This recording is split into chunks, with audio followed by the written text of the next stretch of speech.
অসমলৈ বৃন্দাবনী বস্ত্ৰ অনাটো বিচৰা নাই, অনাটো ভাল পোৱা নাই গৌৰৱ গগৈ। মুখ্যমন্ত্ৰী ডক্টৰ হিমন্ত বিশ্ব শৰ্মাই এই কথা কৈছে। মুখ্যমন্ত্ৰীগৰাকীয়ে এই সন্দৰ্ভত বক্তব্য ৰাখিছে।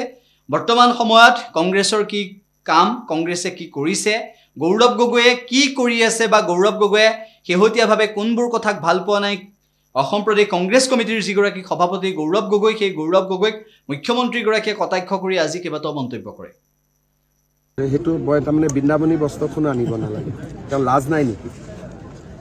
তেওঁ লাজ নাই নেকি যে বৃন্দাবনী বস্ত্ৰ অনাকো সমালোচনা কৰে? তাৰমানে তেওঁ মহাপুৰুষ শ্ৰীমন্ত শংকৰদেৱকো সন্মান নকৰে, বৃন্দাবনী বস্ত্ৰকো সন্মান নকৰে। তাৰমানে তেওঁ নিজে বুজাই দিলে যে মই এটা পাকিস্তানী এজেণ্ট। আজি 4 মাহ ধৰি তেওঁ স্বীকাৰ কৰিলে যে মোৰ ল'ৰা ব্ৰিটিছ হয়। আজিলৈকেতো নাগৰিকত্বটো সলনি নকৰিলে। যেতিয়া আমি বুজাই দিলোঁ, তেওঁ ক'লে যে মই কোভিডৰ কাৰণে বাধ্যত পৰি ব্ৰিটিছ হ'ল। কিন্তু আজি 4 মাহ হ'ল, ভাৰতীয় কৰিলে নেকি? কৰাটো নাই। গতিকে তেওঁৰ কথাত আপোনালোকে যিমানে ইণ্টাৰেষ্ট দিব আপোনালোক ফচিব। মোৰ একো নহয়। ক'ৰবাত আপোনালোকে এগৰাকী দুগৰাকী জাৰ্নেলিষ্ট আছে, তেওঁৰ কাৰণে এতিয়া কাম কৰি আছে।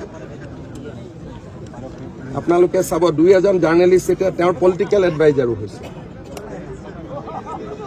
আফ্ৰিদাই টুইটত কিমান দুখ কৰে চাব আপোনালোকে। এতিয়া পলিটিকেল এডভাইজাৰো হৈ গৈছে।